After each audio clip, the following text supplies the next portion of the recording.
I tēnei rā ki te mahi mātou I etahi mea. I te tuatahi me mahi koe I tēnei.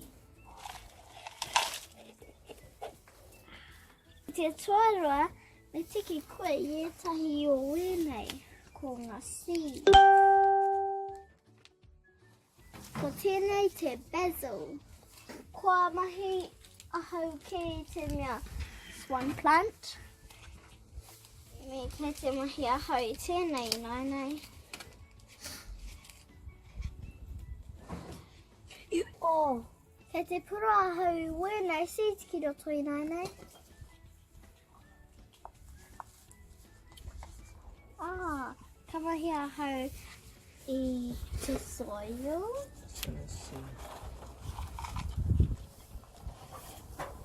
Nei, ka mahi te wai.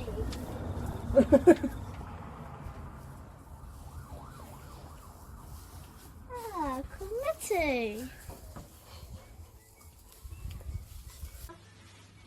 I tēnei rā, ko te rā toru tikau o te painga whawha. Ko wēnei etahi kākano I tipu ai. Ko te rā I mahi mātou I wēnei, ko te rā toru o painga whawha. Ko tēnei te mea e roa, ko tēnei te mea ahua roa, ko tēnei te mea e iti. Ko wēnei tētahi ngā mea o te whakataitai a whare, nā te mea kei te mahi mātou I te kura kainga. Me titiro ki oku makawai he tino mingi.